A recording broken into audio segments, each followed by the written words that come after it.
We are back, and we did have a countdown this time because we are profesh. And it's Thursday, and that means one thing, and that's UFC preview show. And it's only just the two of us tonight, Harry. I mean, the twosome gruesome, as they say. All the other lads are all gallivanting there in and around Bellator Dublin, and in the midst of the madness around that card, you kind of forget that we have a UFC card this weekend. But it's an all right card. Like, I mean, a couple of great fights sprinkled throughout this card. But before we get into it, let's mention our sponsors, and that's Eat All Real Nutrition Bars. Head on over to eatallreal.com, enter in the code word SevereMMA, and get yourself 15% off. Anybody listening, shoot us a comment, shoot us a question.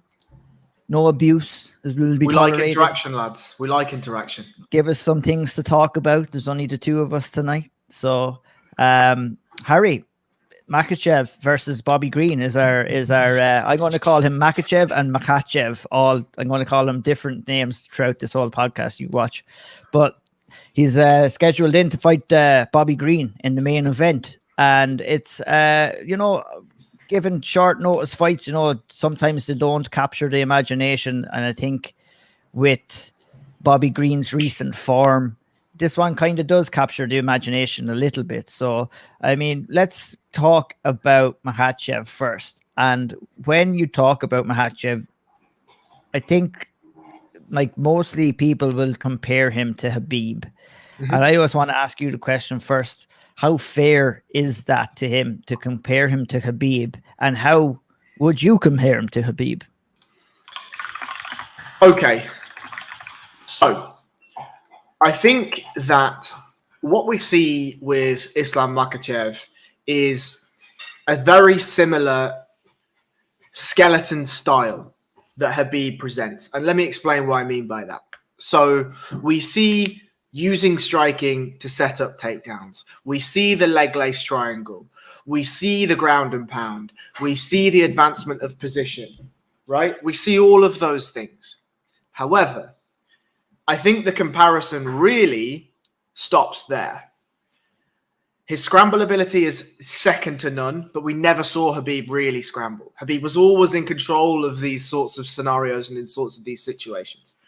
When we go back and look at the Dan Hooker fight, Khabib is coaching Makhachev through every single facet of that. And what we did see is a fantastic coach-fighter relationship, because the moment Khabib asked for something, Makhachev gave it to him. The moment, there was a really, really beautiful point.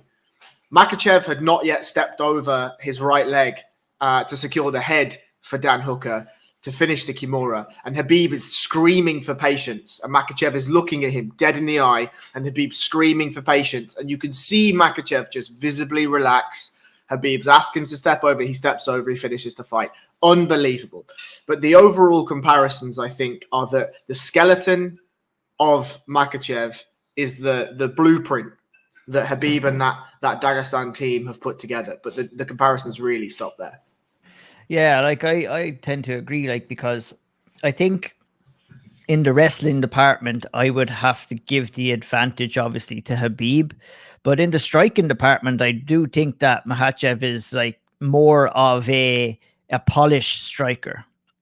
And I think we've seen that time and time again, and his striking gets better and better as each fight goes on too, as he gets more confidence in that. But obviously his bread and butter is his wrestling ability, and that's where he's got most of his wins. So, like, I know you see you shaking your head when I would say that Khabib's wrestling is a bit better. And I mean, you mentioned the point about the lack of scrambles that we've seen for Khabib, and I just think that's simply down to Khabib's like superb top control, is that he just didn't allow himself to get into those scrambling positions. And we've seen a couple of times with Makhachev that he has gotten into those, but he's well able to deal with them.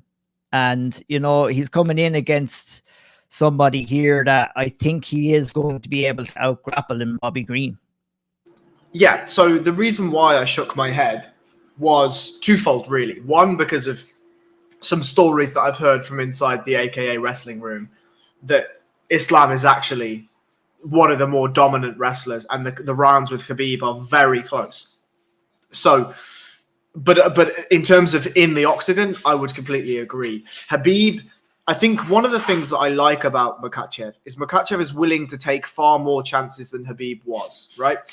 Makhachev is happier to stand and trade in the early goings, right? Whereas Khabib was very, very reluctant to stand and strike with people until, let's say, an Alajuelenko, where he knew he had the fight won. He knew Al was a bit sapped. He knew he was a bit tired, and he was then happy to stand and strike and test those skills. We saw against Arman Tsarukyan, and we saw against Dan Hooker that for a period of time, Makhachev was happy to strike. However, and I'll throw this over to you about his improved striking. The one thing I took from the Dan Hooker fight was Makhachev did really well with his footwork to pressure Dan Hooker, push him back, close the cage off. They were all fantastic.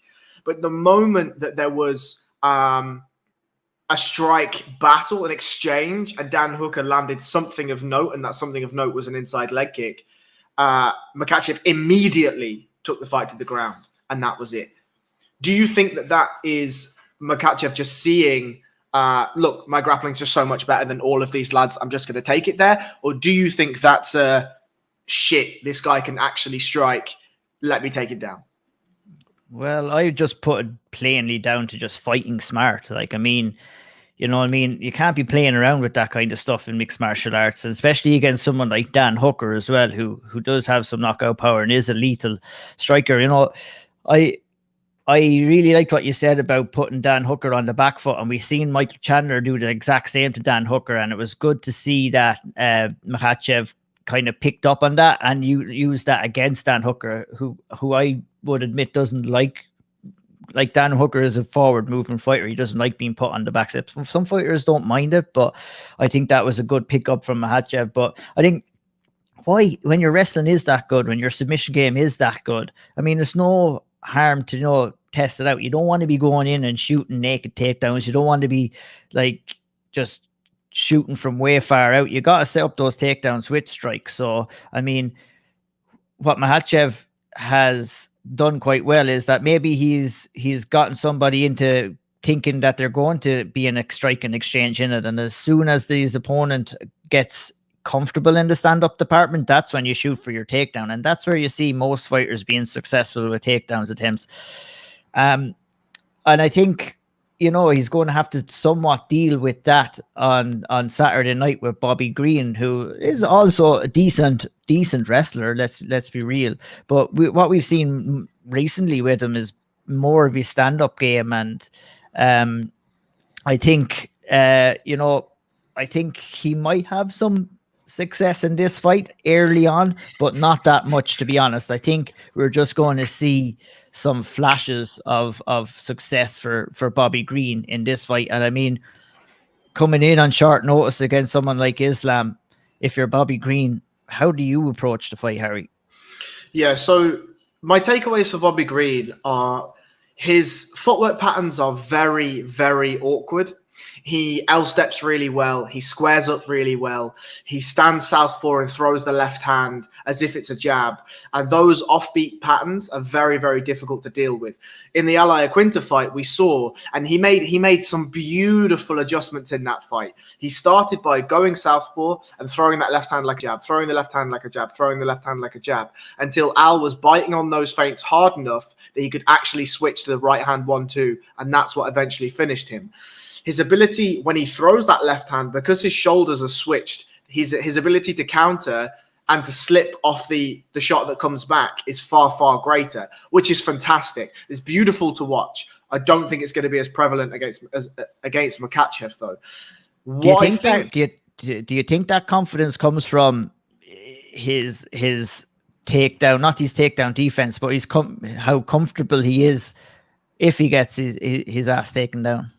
Yes, so I was going to go on for the Clay Guida fight, but one thing that Bobby Green's style does allow him to counter wrestle well is his hands are always by his hips. which means whenever a fighter is shooting on him, his ability to get underhooks and drag them back up, or get underhooks and sprawl, is far, far, far greater than, let's say, a Dan Hooker, who is in more of a conventional stance with his hands by his head, right? Bobby Green is more than willing to use that Adesanya fadeaway and to L-step, square up, and have both options for the exit door. Now, the problem that I saw specifically was, one, he got taken down multiple times against Clay Guida. Now, he turtled very well, got back up to his feet, gained the inside space with his elbows, got his underhooks back, had some really beautiful grip-breaking sequences, both from the back body lock and from the single leg. But getting taken down by Clay Guida doesn't bode well for when you're going up against Islam Makhachev. And the one thing I saw and have seen in the last 4 or 5 fights for Bobby Green is because his foot patterns are so awkward, he's loading his legs quite often. In the Clay Guida fight, and specifically in the Al Iaquinta fight, he was knocked off his feet almost by 2 inside low kicks. If I'm Islam Makhachev, I think that's why we see him switch stances so much as well, isn't it? To kind of keep you guessing, isn't it? Exactly. So I think with Bobby Green, if Islam is smart, throw a couple of leg kicks at him, take him off balance, and when the herky-jerky style comes in, something that Bobby has done in the Al Iaquinta fight and in the Clay Guida fight, those are my 2 main research points, is he backs himself up to the cage. That is not where you want to be in any way, shape, or form against Islam Makhachev. I have a question for you. In the Arman Tsarukyan fight, one thing that I saw that was really interesting is that Islam was put on the back foot for the first 35 seconds, 45 seconds. And Islam did not look anywhere near comfortable on that back foot. Do you think Bobby Green can push Islam back? And if he can, how does he do it? Well, I mean, he just needs to come in and utilize his jab like he did against Hasperat as well. I think that moving forward, being confident, I don't think he needs to, like, he's not a guy who's just going to throw any leg kicks or anything like that. He's going to use straight 1-2s. He keeps it simple, but he's got to put the pressure on. But how long can he do it? Can he do it for, like, I mean, I'm not too sure how long he can. Going on to the Tsarukyan fight with Makhachev, and we'll talk about Tsarukyan a little later on. We won't go too much detail into that fight itself, but Tsarukyan did come in and put him on the back foot. But I mean, Makhachev was able to counter pretty much everything. And also one thing that gave me confidence in it was Makhachev's cardio. He didn't like that pressure being put on him. It didn't drain his gas tank either. So, I mean, how does Bobby Green do it?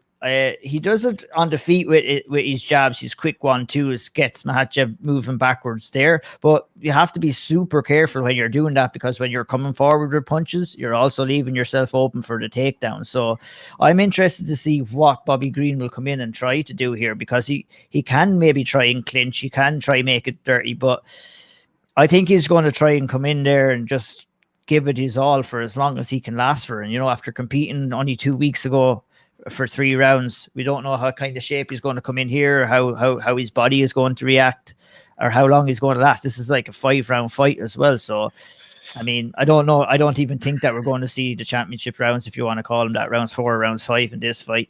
I think Daniel kind of said it best, like Bobby isn't a power puncher. And Islam striking, like we mentioned at the start, is underrated. I fancy him as a really good striker. I think that we haven't seen it.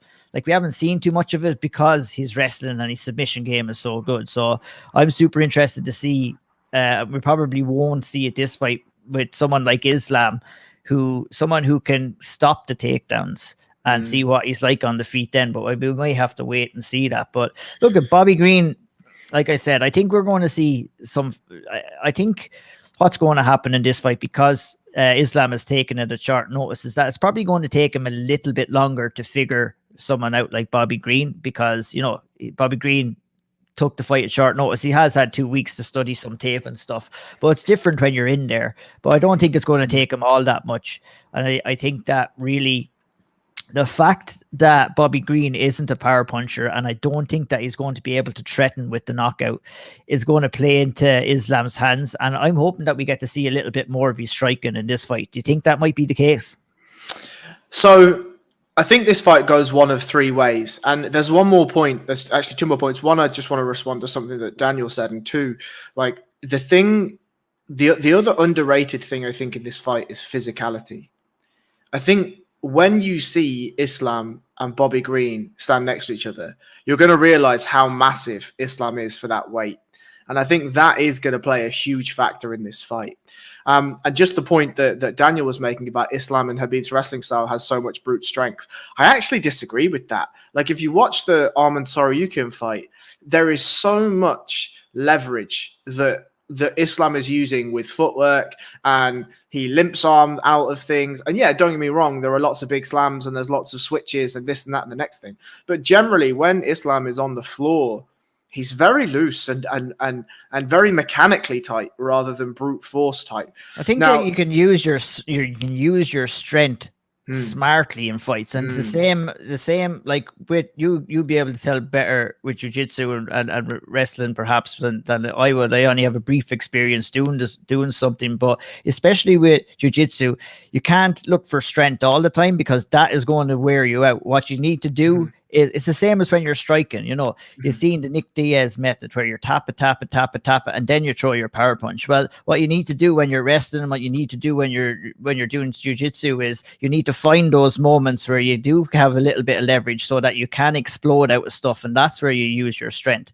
And I think that Islam does do that quite intelligently, and I think we saw that in the Tsarukyan fight because Tsarukyan is strong as an ox.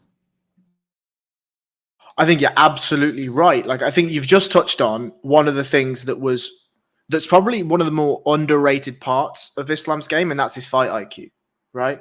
Like, if we go back, and I know we've said we're not going to talk about this, but I have to talk about this specific thing. In that Arman Tsarukyan fight, in the first round, he wasn't having the success that he wanted in the clinch, right? He was controlling Tsarukyan's hands, but Tsarukyan was able to land a couple of knees, and the knees that were just annoying. They weren't necessarily really brutal or really damaging, but Makhachev wasn't able to get off what he wanted. So he was game planning and making reads in those moments. And what we saw was that beautiful trip from the underhook, right?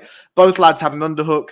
As soon as Tsarukyan was in open space and threw a knee, Islam times it, switches his level, pulls the underhook and sweeps him out and lands directly in mount.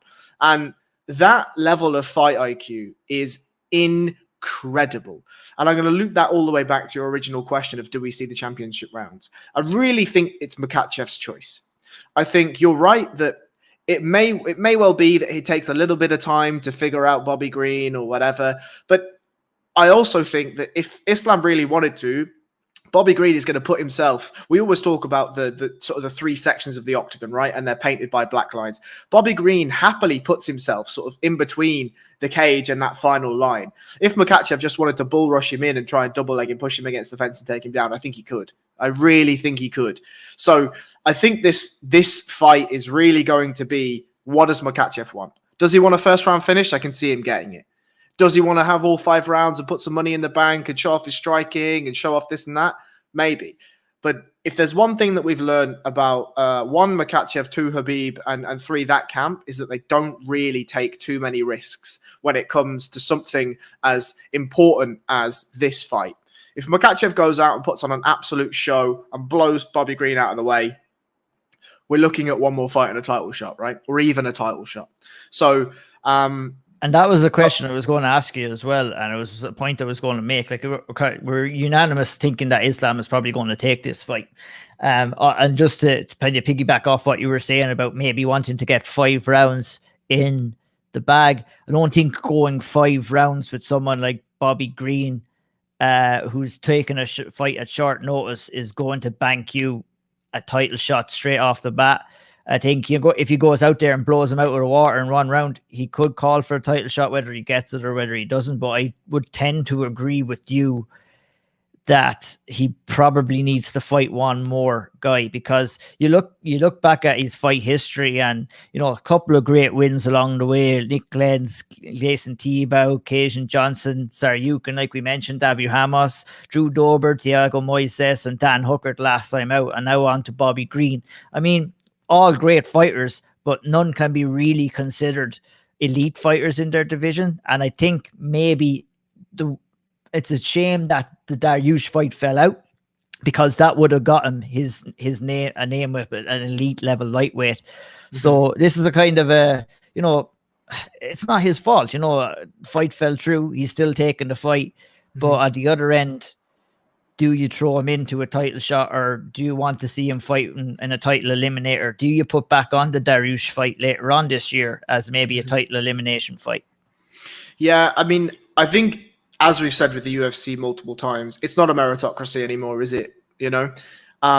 It's about who sells tickets and who puts bums on seats and who garners the most social media attention.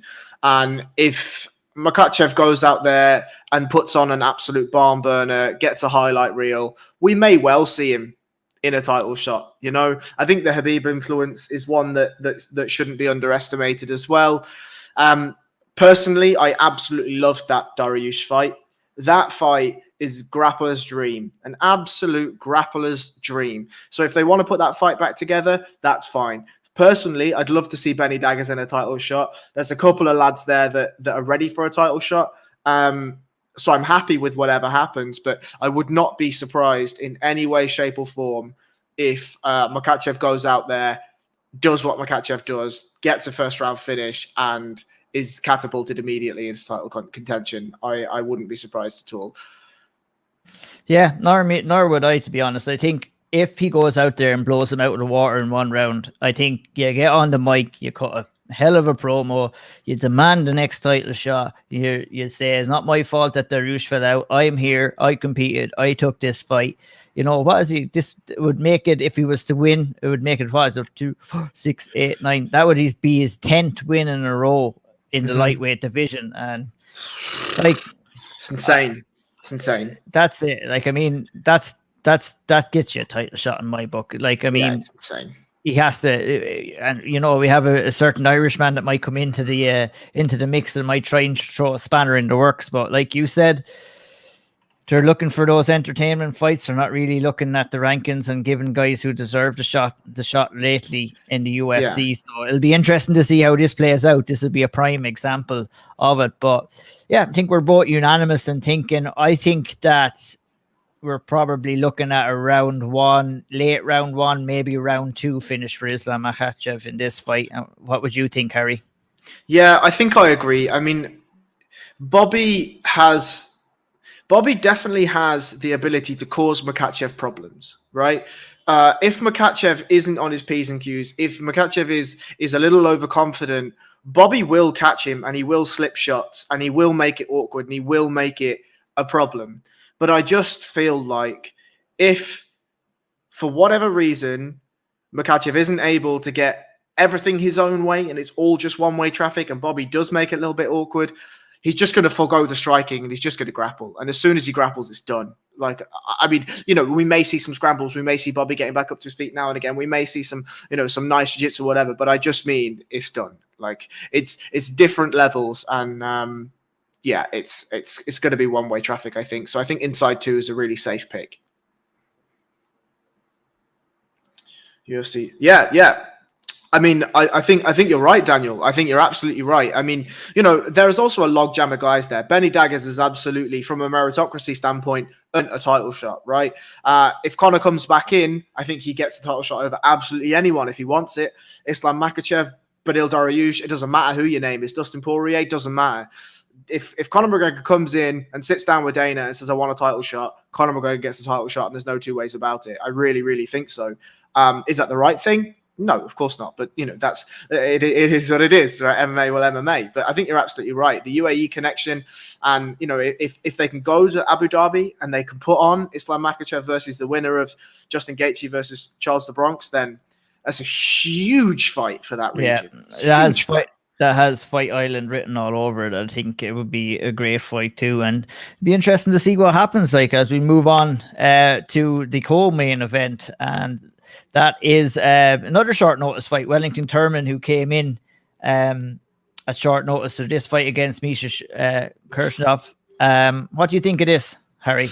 Not the best co-main event. It's a weird co-main, isn't it? It is a weird co-main. There is an absolute banger of a fight, a couple of fights down, but we've got Misha Cirkunov, who's riding, what is it, a 2-fight losing streak, a 3-fight losing streak, versus Wellington Turman, who hasn't been able to put a couple of wins together to save his life. I mean, Cirkunov came in and was blasting fellas out, was just slick grappling, great submission game, and, decent on the feet. That Peruvian necktie of Jimmy Crute was absolutely unbelievable. But, the thing with Johnny Walker's got a Johnny Walker. You know what I mean? Like, these things are going to absolutely happen. But the fight to Ryan Spann, Ryan Spann's not a fantastic fighter. He's not a fantastic fighter, and he got whacked by him. A split decision against Krzysztof Jotko. Okay, Krzysztof Jotko's an awkward kickboxer and could make it, could drag the fight off. But, you need to be winning these fights. I think Wellington Turman, he came in and looked okay, but the Carl Robertson fight, Carl Robertson, I rate him. I think he's a decent fighter. Andrew Sanchez came out and had the best performance of his life against him. But the Bruno Silva loss, it's not great. A split decision against Sam Alvey, not great. It's just not a great fight, Yeah, there's not a whole lot of jeopardy in this fight. A split decision win, over Sam Alvey doesn't really get the juices flowing. No, it doesn't. Look at both fighters will be coming in, obviously wanting to get that win. Cirkunov will be looking to snap that 2-fight, but if he loses this, he's in big trouble. He's gone. Yeah, I think Wellington Turman coming in, taking this fight at short notice, is looking to seize upon an opportunity here. And it'll be interesting to see if he can take it. Do you have anything else to add on this fight, Harry, or shall we move on down the card? I think this is just the case of, this is the, I know that you don't want to spend too long on it, but it's another case of just really strange matchmaking, as we get through the card, we'll discuss the absolute bangers on the card, but this for a co-main event, it just doesn't make any sense to me. Yeah, not for me, especially when you look down the card, and we'll talk about Tsarukyan and Joel Alvarez a little bit after this next fight, but that should be the co-main event. Priscila Cachoeira versus Yeon Kim. I always get those pronunciations lovely until the camera is on, and then I'm like, I'm with you. But Cachoeira, coming in here against Yeon Kim, that another fight that in the flyweight division. I mean, Cachoeira is coming off a loss over Gillian Robertson there at the end of December last year. Yeon Kim coming off another loss to Molly McCann. I mean, that's it. That's basically what it is. They're putting in, they both need a win. It's just a main card filler fight, really. And they're kind of the same fighter. Both not great on the ground. Both prefer to strike. I think the only interesting wrinkle to me in this is Yeon Kim's reach advantage. She has a 7-inch reach advantage in this fight. Right now, with Priscila Cachoeira, she's got hands, right? She's got power. We saw that against Gina Mazzani. UFC have a great knack of matching some unpickable fights. Two flakes. I don't know whether he's on about the co-main event or this fight, but yeah, probably right on both of them. Priscila Cachoeira and Yeon Kim, who cares, lads? I don't mean, and I don't mean that negatively to anything other than, as you've said previously, there's no jeopardy to this fight. There's absolutely nothing. What does it mean? It doesn't do anything for either of them, really. No, it's a fight that you would think you would see a lot lower down on the card. So absolutely. I mean, fair play. Look at women's MMA is making a great surge in Ireland, and we're seeing a lot of talent coming through. And there was a lack of women's fights probably for the first couple of cards this year. So it was great to see the women coming back in action. But let's be real, not really anything to write home about in this fight. Let's hope we see a great fight. Let's hope they walk out of the cage safe and healthy. Now on to the next fight, which is an absolute banger, which should be the co-main event of the night, which could very well be the people's fight of the night, the people's main event. And that's the fight between Armen Tsarukyan and Joel Alvarez. And I mean, I said it in the preview that I wrote for SevereMMA this week, is these two guys are the two next hottest properties in like two of them have been around. They've fought a few times, but basically the winner of this fight is getting a big push by the UFC and will be going in and fighting some top level competition if they can get the win. I mean, let's start with Tsarukyan, Harry. Okay, so Arman Tsarukyan for me is the new era of MMA fighter in the same way that Islam Makhachev is the new era of MMA fighter. The grappling exchanges flow seamlessly into the striking exchanges and back and forth. His ability to pressure, his ability to meter his gas tank, his ability to land shots when he needs to land shots. Damage is always a prevalent part of his game. He is just a complete fighter. Coming out of Tiger Muay Thai, where there's a bunch of absolute monsters in that camp and a bunch of monsters in that gym as well. I think that if you see Arman Tsarukyan in a title fight in the next 2 to 3 years, don't be shocked in any way, shape, or form.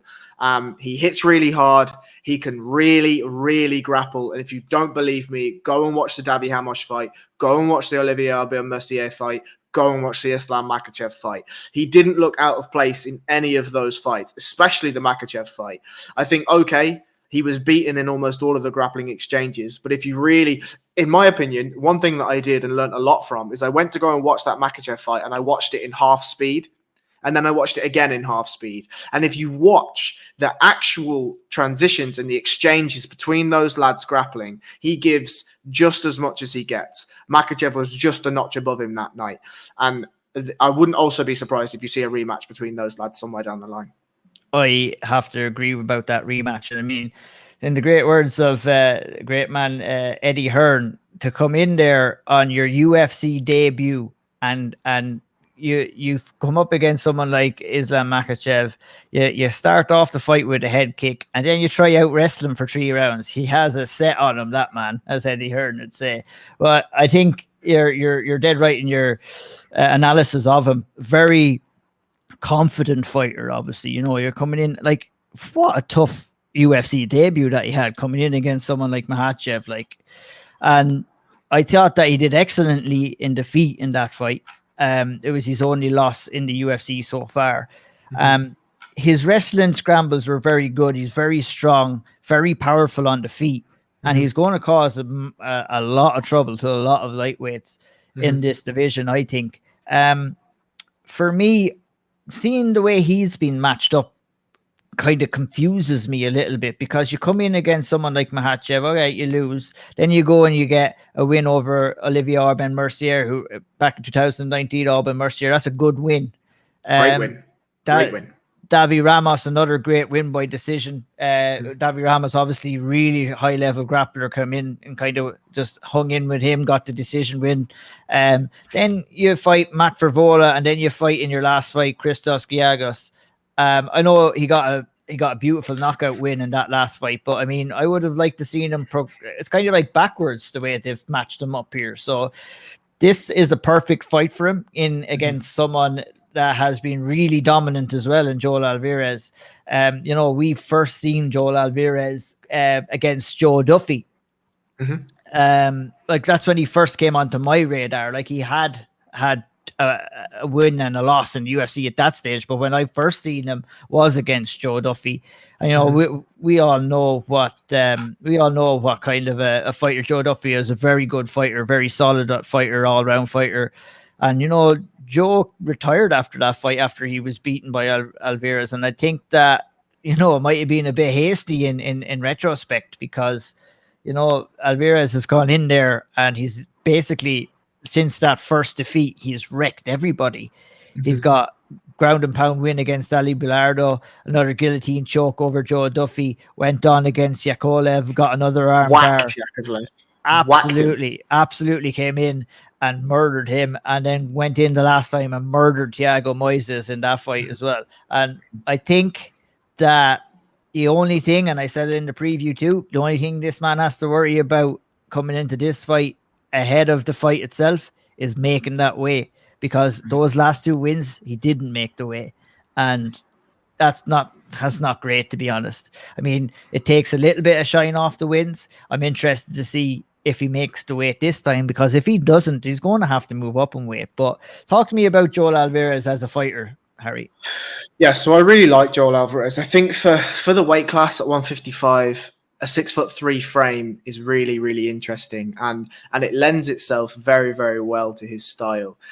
On the feet, he lands big damage. He's got a lovely head kick on him, a lovely kicking game generally, and those arms are perfect for gillies, for darces, for anacondas, and more importantly, for people when he's fighting somebody like Arman Tsarukyan, for finding underhooks and hitting switches and all of those sorts of things. So I think this is a really interesting fight.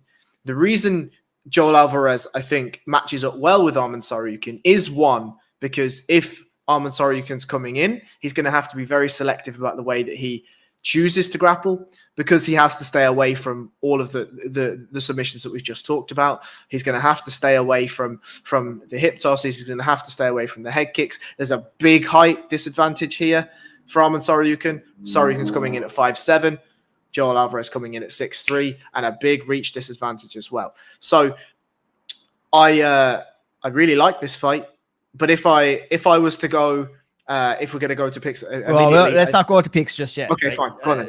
You mentioned the height advantage and the reach advantage of Joel Alvarez.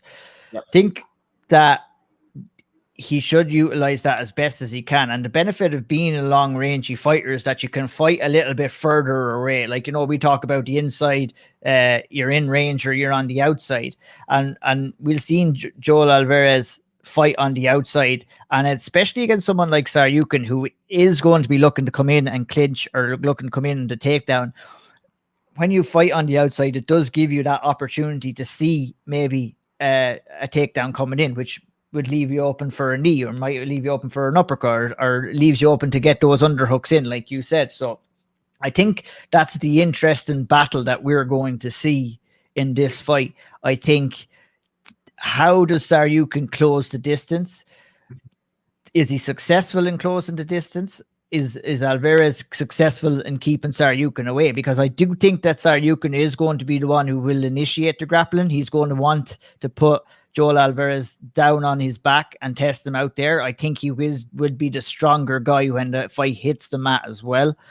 I think the biggest question in this fight is the grappling exchanges, from getting the fight on the feet to getting the fight down onto the mat. Like, I mean, if you're Tsarukyan, what do you do? Obviously, we talked before, you're mixing your strikes with your takedown attempts and stuff like that. Do you think that the best route, and we've seen it in that Makhachev fight for Tsarukyan, is for him to maybe close the distance with strikes, get into the clinch, and then maybe look for a body lock takedown, look for a trip, or maybe a takedown against the cage here?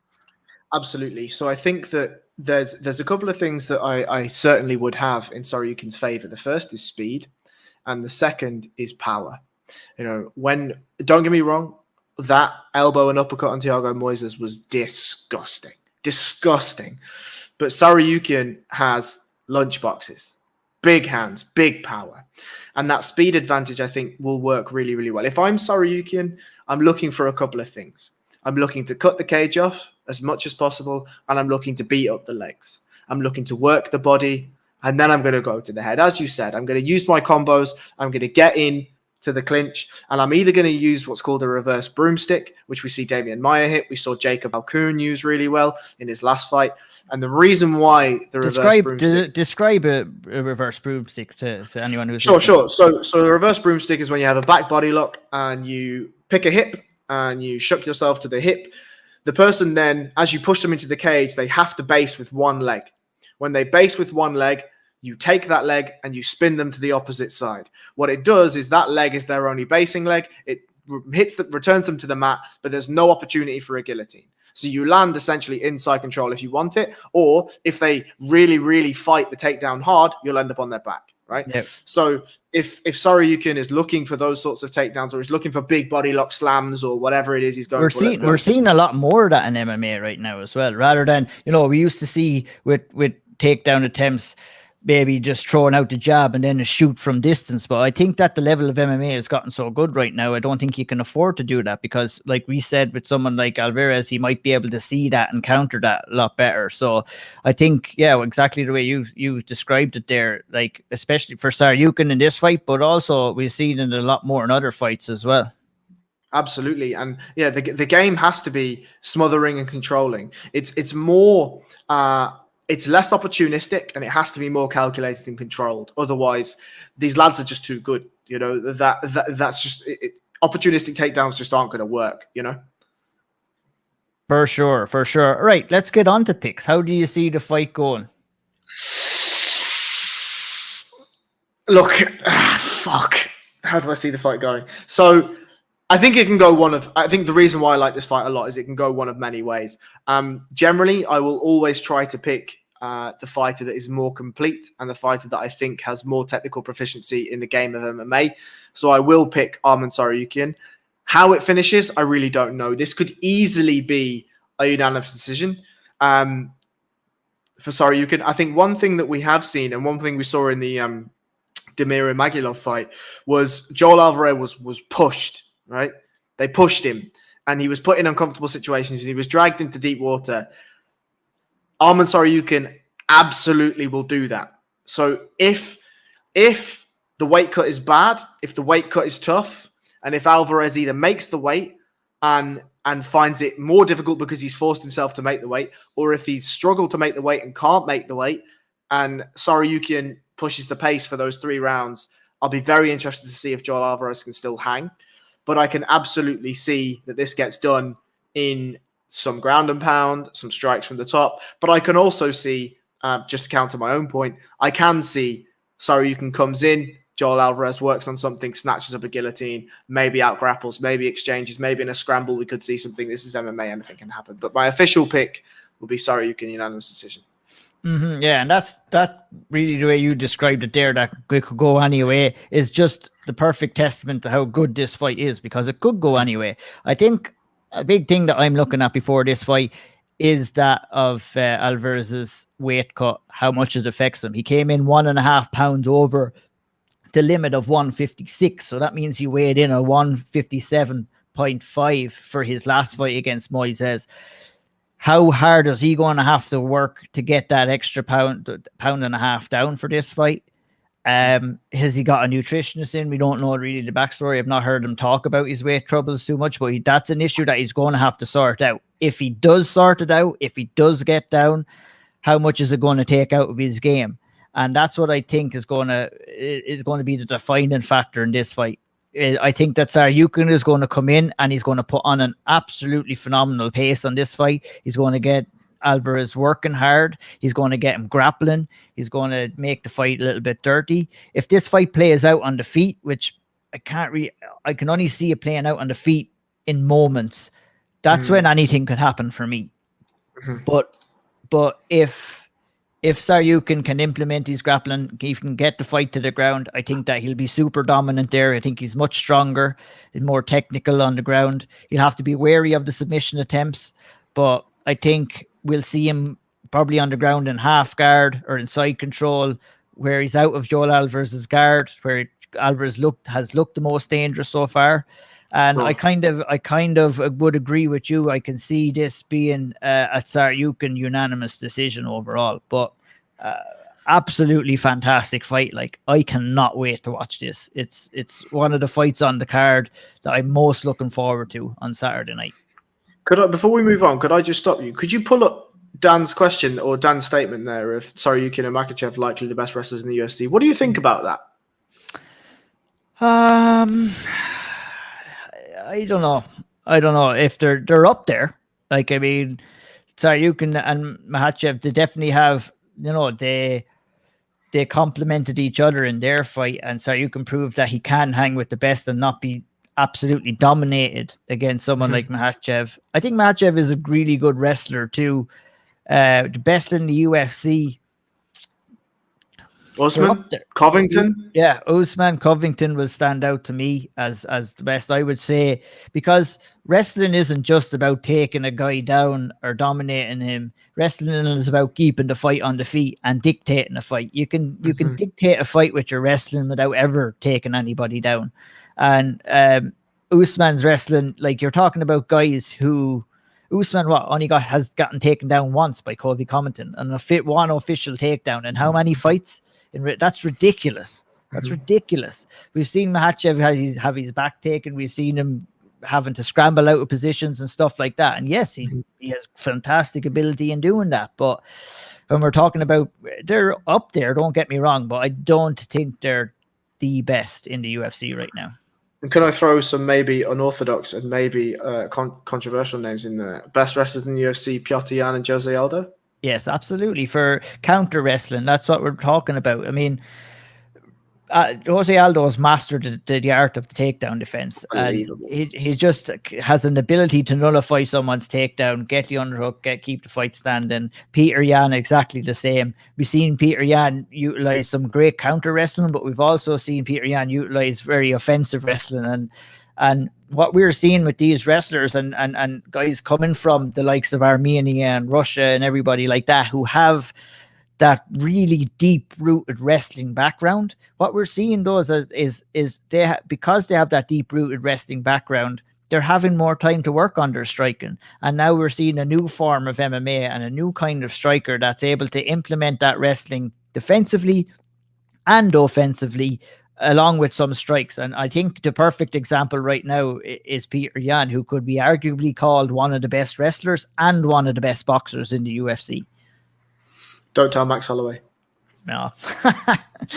Right, on to the next one, which is Tsarukyan's countryman, Petrosyan, against Gregory Rodrigues. I have to admit, I haven't seen too much of Petrosyan. I seen Gregory Rodrigues, and I remember him because he took out Dusko Todorovic, who was, in my opinion, it was a mental fight. And I thought that Dusko was a very highly touted prospect from my eyes anyway. Looked really good, and he took him out by unanimous decision. Then Rodrigues took out Ji Young Park in his last fight with standing TKO.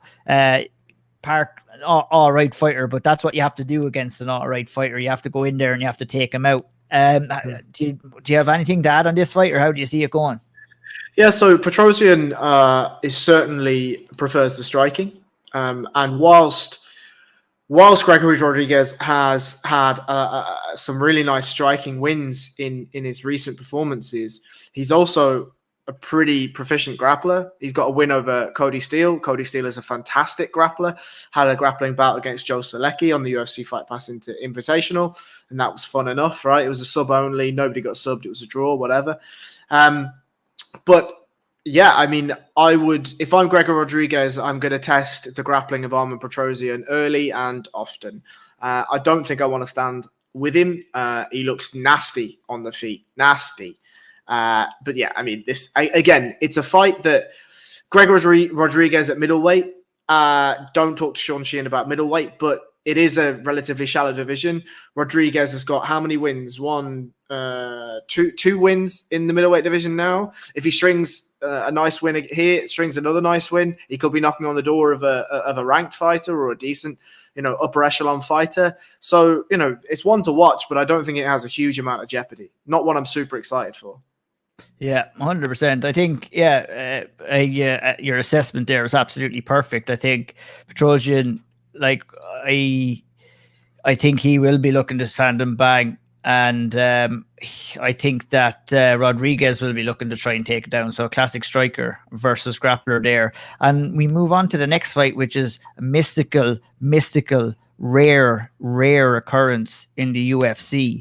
And that is a women's 145-pound fight between Josiane Nunes and Ramona Pascual. We don't get to see one of these fights too often. The women's 45. Is the winner of this? Is the winner of this next in line for Amanda Nunes' belt? There's nobody else in the division. I mean, come on, man. Yeah, I mean, look, I don't really know anything about these ladies, but looking at Ramona Pascual's record, she lost a ground and pound decision. Lost to Janae Harding. Obviously, we know Janae Harding went in there and lost to Island's own Leah McCourt, and Josiane Nunes won against Bia Malecki, who's not an amazing fighter herself. She was in there at 2-0 after beating Veronica Maciedo and Duda Santana. This fight doesn't really do a lot for me. The fight just after it that we're going to get onto shortly is an absolute barn burner, though. Yeah, just talking about Nunes, her only loss of her career was against Talia Santos, who may very well be next in line for the flyweight title now. So that's crazy. She fought at that weight, but this fight is it is what Talia it is. Santos, by the way, is nasty. Yeah, she's a problem, as they say. On to the next fight, and that is Terrance McKinney versus Fares Ziam. You missed one. Did I? Oh, I did. Ignacio Bahamondes versus Zhu Rong. How could I miss my Chilean homie after his last knockout? He knocked out the 47th president of the United States, Roosevelt Roberts, in his last fight. Actually, I can't believe I forgot him, because I was looking forward to talking about him, because I remember I tweeted that kick out last year when it happened, and it was probably one of my most successful tweets ever with the traction that it got. I mean, what I liked about him in that fight at Bahamondes against Roosevelt Roberts was that, you know, he was winning the fight. It had about 10 seconds left, and he was still going for it, still trying to get the finish. And I think that is what I like most about a fighter, is like a fighter's willing to go in there and take a few risks, and it mightn't always work out for you, but you know, you see some fighters will fight on the back foot or not go all out if they know that they're up. And Bahamondes is not one of those fighters. But at the same time, in that fight, he was getting hit too. He was cut up. He was in. He got clipped a couple of times, but he was en route to winning it until he pulled out that sensational spinning back kick. And if you have not seen that knockout, go and check it out, because it was unbelievable. He's fighting Zhu Rong, a Chinaman, in this fight at lightweight. What really amazes me, and I remember Zhu Rong because he has a crazy stat, and that is at the age of 21, this will be his 25th fight, isn't it? 25th or 24th, is it? Yeah, 24th, I think. 24th fight. That is absolutely crazy, man. They must have had him fighting when he was like 11 years of age over in China. What the hell is going on? 2016, he made his debut. Wow. That is 2016. Crazy. That is crazy, man. I mean, that's some stat. I mean, he's racked. Be interested to go back. I remember trying to write the preview about him in the past, and I was going back to try and look at a few of those fights, and I think there's maybe only one or two of them on YouTube. I couldn't find too much tape on him, but look, he's an exciting fighter. He's got a lot of in-cage experience at 21. Lost on his UFC debut against Rodrigues Vargas, came back in, won a good ground and pound over Brandon Jenkins in this one. This is going to be a stand-up banger, I think, Harry. What do you reckon? I think, I mean, I completely agree, but I just think that Bahamondes is just grittier. He's just grittier. He's got that deep. He's got a spade, and he can dig down deep in that soul of his, and he can go and go and go and go and go. And I just don't know, unless you're going to put him away, and I mean really put him away, I don't think you're ever going to stop him coming. And I'm just not sure that Zhu Rong's got the same. You know, and the other thing I will say, and maybe this is playing downer on this fight, because the fight is going to be incredible. But if you're 21 now, and we're in 2022, yeah, and you're competing at 16 years of age in MMA fights, think about the damage that this lad has taken in training and in preparation. I'm not sure I'd be wanting to chuck myself in against an Ignacio Bahamondes with the war that's coming, you know? Yeah, I mean, most of his wins are by knockout. He has a couple of submission losses. It's hard to know. I mean, I don't know. That time will tell with that, you know. But we have our own James Gallagher who fought as a teenager as well, and you can. It all depends on the level of competition that you're fighting, really, and you know, obviously how you train, everything like that. So I think that he is putting himself in the firing line from a young age. We could see him fizzle out maybe a lot younger than what we would normal fighters. So you know, let's see how he goes here. It's not going to be an easy fight for him at all. I think Bahamondes is, like you said, a gritty fighter, a good fighter. And I'm excited. Like, as excitement goes, I'm pretty excited for this one. I think it'll be an interesting matchup. between two gritty strikers, and it'll be interesting to see how it goes. Watch one of those guys go for a takedown early now and just shit all over that statement. We'll move on quickly to Terrance McKinney versus Fares Ziam. McKinney made his debut, picked up a 7-second knockout. Was the fastest knockout in lightweight history against Matt Frevola on his UFC debut. I really got into the Terrance McKinney hype. He's put himself out there on social media. Had a lot of problems. If you don't know Terrance McKinney's story, I mean, go over and check that out. He had lots of trouble with drugs in his college years, and I think he died on the hospital table 3 or 4 times or something like that. Just a really, really crazy backstory. But he got it together. He's found God, as they say.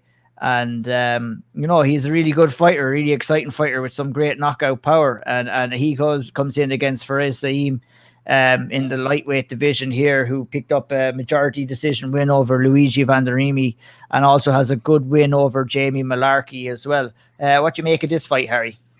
Yeah, so it's funny you say you're all aboard the McKinney hype train. I am all aboard the Fares Ziam hype train. I really enjoy the way he moves. I really enjoy his length and his reach and the way that he fights. I think he's very effective, and he's built a style that works for a 6'1" lightweight, right? We talked about Joel Alvarez previously and how that sort of style works for him. But Fares Ziam is, again, a young man, 24 years of age, right? How old's Terrance McKinney? 27, yeah. Fares Ziam, still very young, still sort of working his way through the nuts and bolts of MMA. But generally what I've seen is great, right? The Don Madge performance, look, Don Madge is a gutsy fighter, a veteran fighter, knows what he's doing.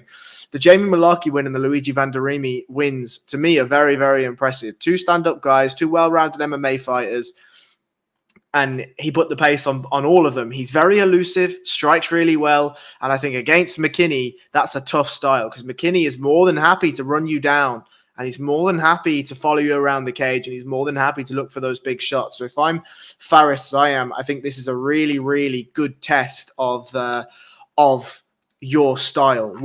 The one thing that this, let me just pull this up on Topology, because this fight, if somebody's looking for a blueprint to what I think this fight is going to look like, is in Cage Warriors, there is a fighter called Tobias Bad Intention Harilla, right?